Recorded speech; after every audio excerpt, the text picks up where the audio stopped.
함께 묵도하심으로 5월 26일 수요일 새벽 기도회를 하나님께 올려드리겠습니다.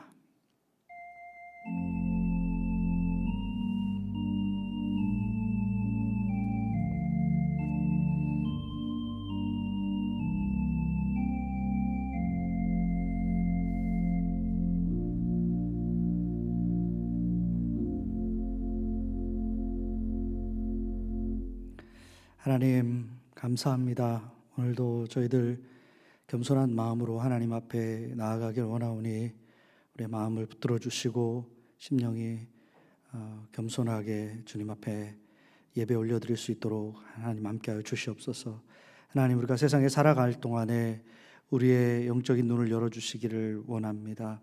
하나님께서 역사의 주관자가 되시고 통치하시며 이끌어 가신다는 것을 믿음으로 바라볼 수 있게 도와주시고, 또 사탄이 믿는 자들을 우는 사자와 같이 삼킬 그런 기회를 호시탐탐 노리고 있는 그런 영적 전쟁도 하나님 우리가 지혜롭게 깨닫게 하시고 온전히 순종하며 주님의 뜻 이루어갈 수 있는 믿음의 사람들로 온전히 세워 주시옵소서. 그래야 하나님 주님께서 다시 오시는 날 우리가 기쁨으로 주님을 맞이하며 칭찬받을 수 있는 복된 삶 되도록 인도하여 주시기를 간절히 소원하며 원합니다. 오늘 하루도 저에게 허락하여 주신 것 감사합니다.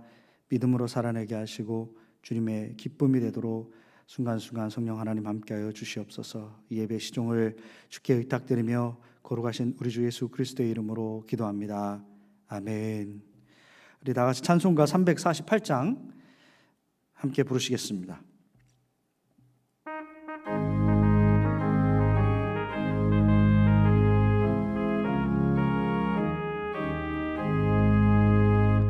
마귀들과 싸울지라 죄악 벗은 형제여, 담대하게 싸울지라 적이 악한 적병과 심판날과 멸망의 날 내가 섰는 눈앞에 곧 다가오리라.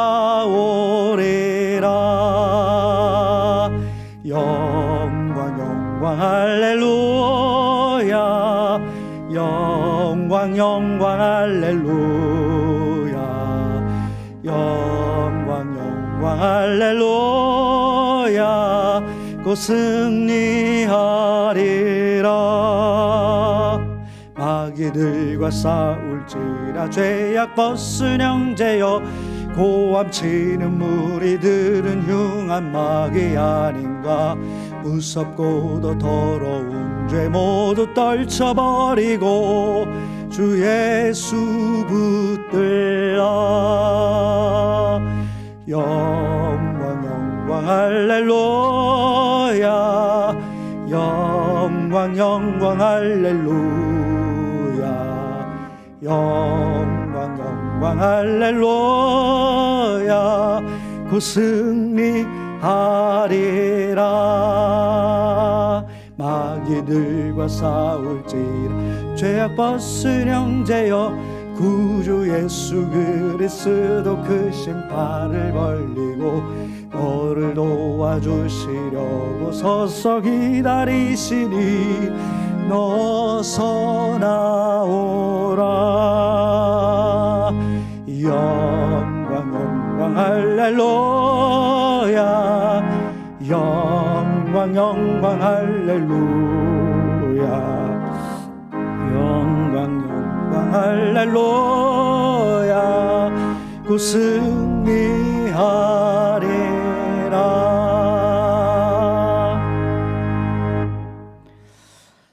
하나님의 말씀 요한계시록 18장 1절로 8절 그리고 20절의 말씀입니다. 봉독해 올립니다. 이일 후에 다른 천사가 하늘에서 내려오는 것을 보니 큰 권세를 가졌는데 그의 영광으로 땅이 환하여지더라. 힘찬 음성으로 외쳐 이르되 무너졌도다 무너졌도다 큰 성 바벨론이여, 귀신의 처소와 각종 더러운 영이 모이는 곳과 각종 더럽고 가증한 새들이 모이는 곳이 되었도다.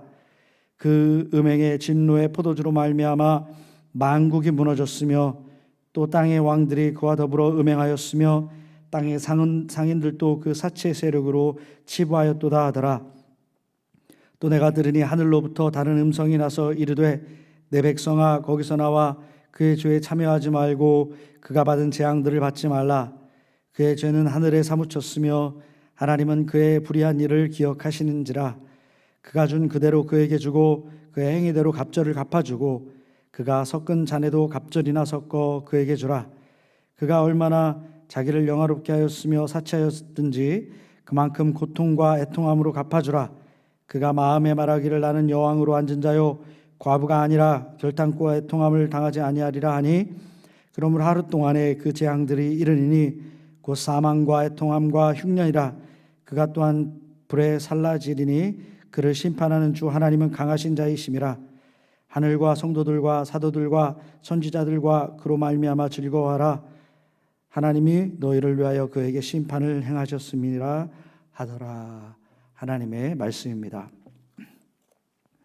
오늘 우리가 읽은 요한계시록 18장은 17장에 나오는 바벨론 성에 대해서 다시 한번 언급하면서 바벨론 성이 왜 망해야 되는지 그 이유와 함께 또 그 상황에서 믿는 성도들은 어떠한 삶을 살아야 하는지에 대해서 가르쳐주고 있습니다. 17장에서 이미 보았지만 바벨론은 무엇을 상징하는 것일까요? 당시 요한 사도가 이 요한계시록을 저술할 때는 이 바벨론 성은 로마 제국을 의미하는 것이었습니다. 그러나 궁극적으로는 이 바벨론 성, 로마 제국은 이 세속의 나라를 상징하고 있는 것입니다. 성도들은 하나님 나라의 백성들이죠. 그렇다고 성도들은 이 세속 나라에 상관없이 살아갈 수 있는 사람은 아무도 없을 것입니다. 자, 어거스틴이 하나님의 도성이라는 그런 책에서 언급했듯이 우리가 살아가는 이 성도들이 살아가는 이 세상에는 세속 나라가 있고요. 세속의 도성이 세상 도성이 있고 또 하나님의 도성이 있다. 성도들은 이 세속 나라에 살아가고 있지만 그러나 하나님의 도성 속에서 살아가는 존재가 바로 우리 성도들이다라고 볼 수 있습니다. 세속 나라, 즉 바벨론의 영향력은 이 성도들이 이 땅에 살아가는 동안에 어때요? 계속 하나님의 나라에서 이 세속 나라로 돌아오라라고 그렇게 유혹하고 강하게 도전하고 있습니다. 자, 세속 나라인 바벨론의 영향력은 결코 무시하면 안 됩니다. 참으로 큽니다. 자, 우리 말씀에서 우리 그것을 짐작할 수 있죠.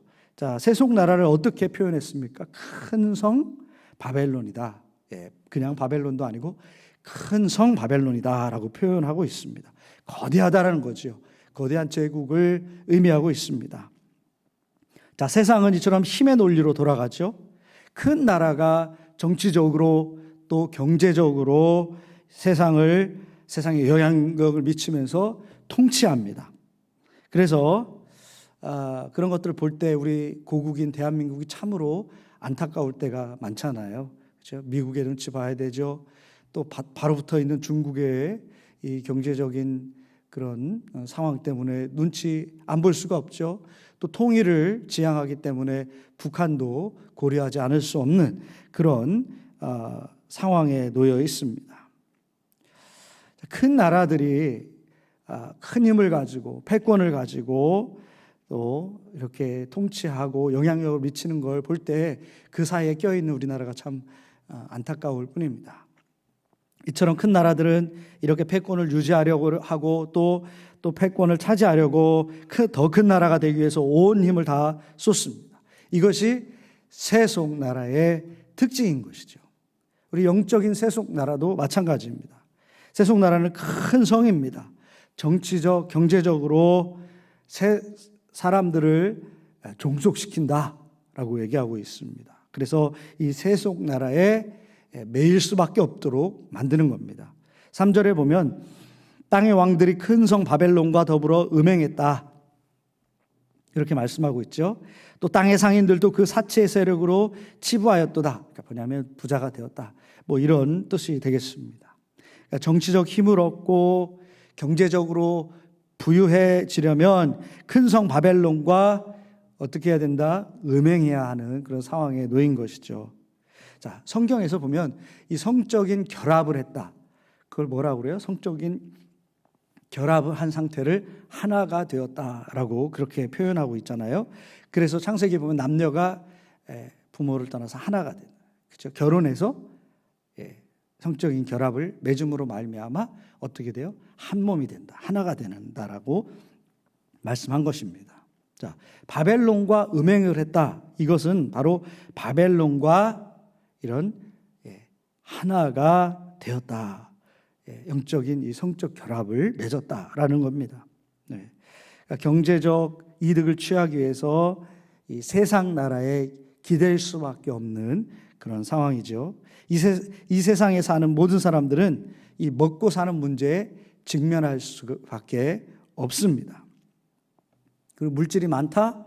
그러면 더 윤택한 삶을 보장해 주게 되는 거죠. 그러기 위해선 사람들은 세속나라에 더 기댈 수밖에 없는 것입니다. 더 세속나라와 하나 되기 위해서 더 깊이 세속나라에 들어가게 되고 결국은 세속나라의 그 가치에 종속될 수밖에 없는 것입니다. 자, 성도들도 이 기초적인 문제, 먹고 사는 문제, 이것에서 우리가 자유로울 수 없잖아요. 그러면 우리 성도들은 과연 어떻게 이 땅에 살아가면서 그 피로들을 채우면서 살아갈 수가 있는 것인가? 그것은 좀 뒤에 살펴보기로 하겠습니다. 자, 두 번째 세속나라는요, 큰 성 바벨론이라고 했죠. 근데 이게 참 긴 시간 동안에 지속된다라는 것을 담고 있어요. 5절 말씀에 그의 죄는 하늘에 사무쳤으며 라고 말씀하고 있습니다. 자, 사무쳤다. 자, 영어 성경으로 보면 조금 더 이해가 될 텐데, For her sins are heaped high as heaven, 이렇게 말하고 있습니다. 그러니까 하늘에 그들의 죄악이 쌓아 올려져 것입니다. 자, 이 구절이 담고 있는 것은 그들의 이 죄악을 행하는 죄악된 삶이 아주 길고 지속적으로 이렇게 쌓아 올려졌다라는 것을 의미하는 것입니다.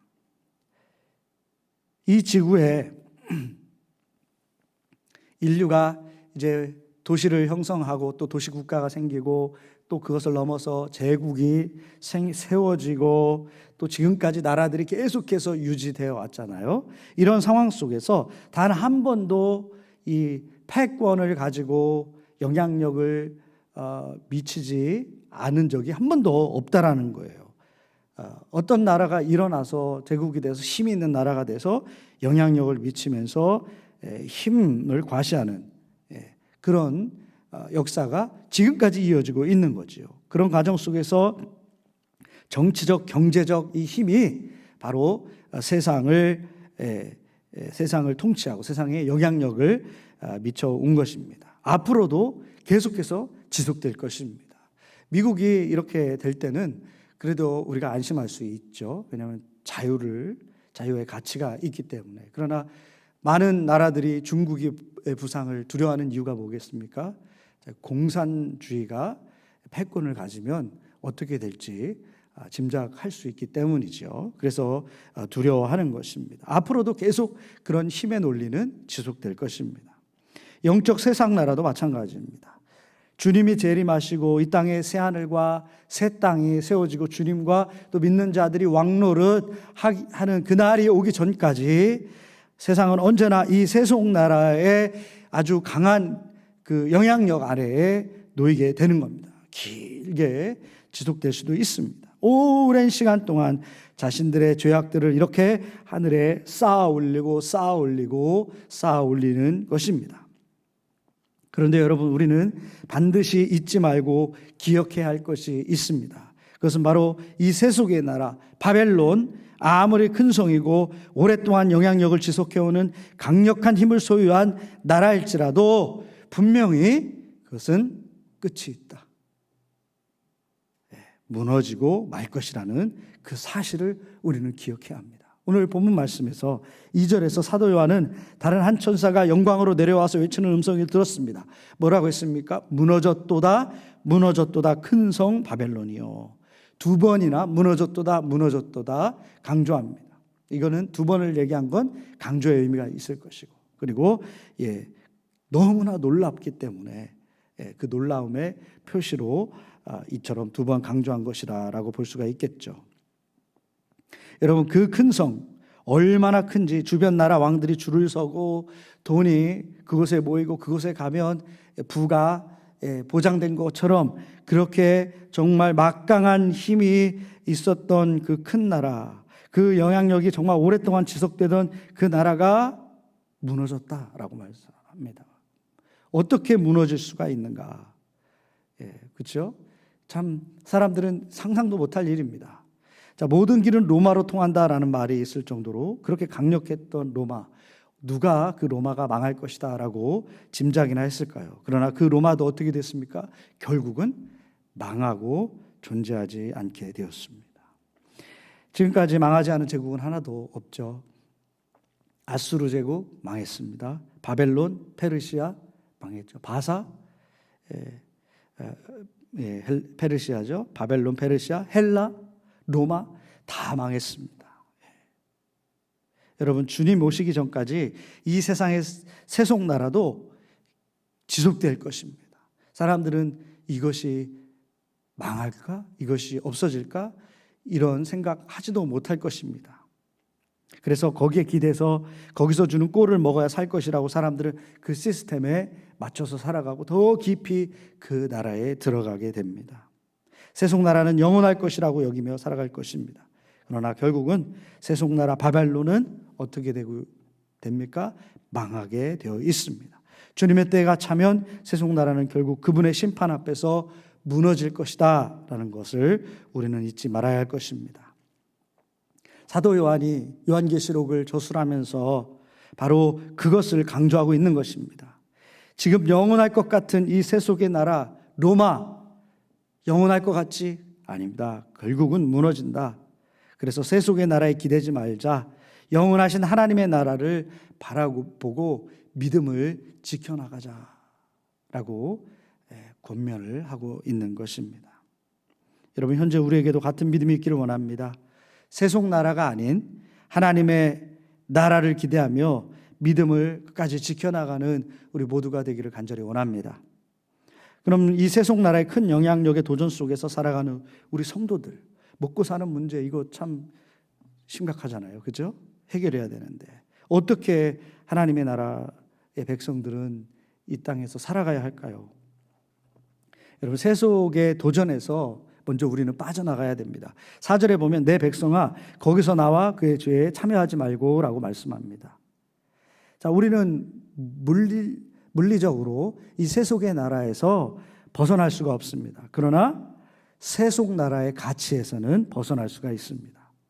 자, 세속 나라가 우리에게 주는 도전하는 시험은 어떤 것이 있을까요? 구체적으로 예수님이 광야에서 받으신 시험을 생각하면 그것이 우리에게도 동일하게 계속해서 다가오는 도전인 것임을 우리는 알 수 있습니다. 자, 사탄은 40일간 금식하여 줄인 예수님에게 돌들을 떡이 되게 하라라고 말씀합니다. 인간이 누구나 갖고 있는 식욕, 그렇죠? 이거는 우리 물질욕에 대한 그런 유혹인 것입니다.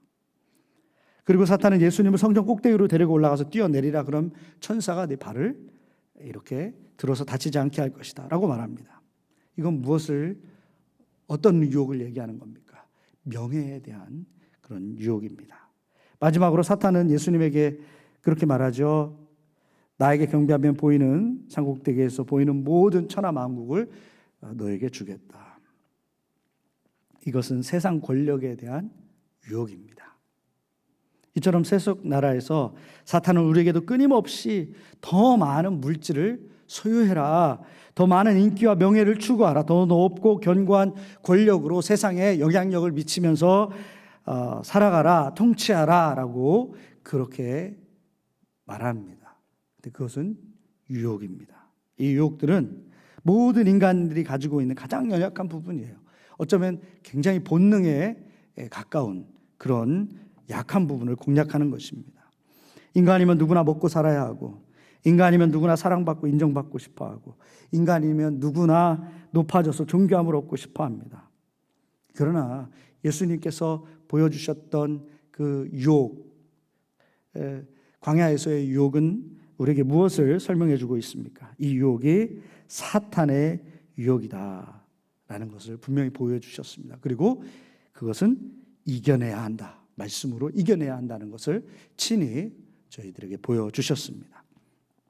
우리들도 이 세속가치에 속해 있는 인간 본능에 기울어진 이 죄성을 믿음으로 온전히 이겨내야 될 줄 믿습니다. 이겨내려면 이것이 유혹인가 아닌가 알아야 되잖아요. 어떻게 유혹임을 알 수 있을까요? 예수님처럼 말씀에 충만해 있어야 합니다. 말씀과 기도, 주님과 친밀한 관계 안에 있지 못하면 세속나라의 가치가 오면 우리의 본능이 이끄는 대로 가다 보니까 그것이 유혹인지 아닌지도 분별하지 못하는 그런 상황에 빠질 수가 있는 것입니다. 당연히 물질을 많이 추구하고 자신의 명예를 높이며 세상 권력을 추구하는 것이 하나님의 축복이라고 생각하고 세속나라 가치에 사로잡혀 살게 되어 있는 것입니다. 여러분, 주님은 우리가 먹고 사는 그런 것의 중요성을 잘 아셨습니다. 그래서 주기도문에 일용할 양식을 주시옵소서라고 그렇게 기도하라고 가르쳐 주셨습니다. 그러나 동시에 창고를 더 지어가며 내일 먹고 즐기자라고 말하는 부자는 어리석은 자여라고 그렇게 그에게 말씀하셨습니다. 하나님은 우리를 죽도록 사랑하셨지만 인간이 자기 자신을 하나님보다 더 사랑하는 것은 기뻐하지 않으셨습니다. 그것은 모두 우상숭배입니다. 가증한 것이죠. 또 하나님은 높은 자, 낮은 자의 상하 구조를 잘 아시고 인정하셨습니다. 그러나 그로 인한 교만한 자를 미워하셨습니다. 대신 겸손한 자를 기뻐하셨습니다. 낮은 자를 더 살피셨습니다. 우리는 이 땅에 살아가는 이상 계속해서 이런 유혹에 직면하며 살 것입니다. 그때 우리는 도망가야 합니다. 세속가치에서 하나님의 나라의 가치로 우리는 피해야 할 것입니다. 그러기 위해 하나님의 말씀에 민감하게 깨어있는 우리 모두가 되어야 될 줄 믿습니다. 여러분, 우리 한 사람의 인생이 아무리 길어도 세속나라의 시간에 비하면 아주 지극히 짧습니다. 세속나라가 우리 한 사람 한 사람의 삶 대부분의 시간 동안에 영향력을 미치고 그 영향력이 크고 지속될지라도 우리는 세속나라는 결국 무너지고 주님의 심판 앞에 있다는 것을 잊지 말아야 할 것입니다. 오늘 우리가 읽지 않은 계시록 18장 후반부는 세속나라 바벨론에 빠져있던 사람들의 결말을 보여줍니다. 그들은 바벨론이 무너질 때 함께 무너지며 탄식에 그 신음을 할 수밖에 없다라는 것을 설명해 주고 있습니다. 그리고 대조적으로 하나님의 백성들에게는 그로 말미암아 즐거워하라. 오늘 20절 끝절 말씀 읽었죠. 즐거워하라 라고 말씀합니다. 왜입니까? 세속의 나라 사람들이 탄식할 때 그때 하나님의 백성들은 하나님의 위로와 칭찬을 받는 시간이기 때문입니다. 세상 가치가 기승을 부릴 때 믿음 지키는 것이 고단한 일지라도 결국 마지막 날 믿음이 승리할 것입니다. 그때를 기억하며 소망 잃지 않기를 원합니다. 세속가치에 물들지 않고 온전히 믿음 지켜서 결국 최종 승리하며 기쁨을 얻는 저와 여러분들 다 되시기를 우리 주 예수 그리스도의 이름으로 간절히 축원합니다. 우리 오늘 말씀을 기억하면서 묵상의 시간을 갖겠습니다.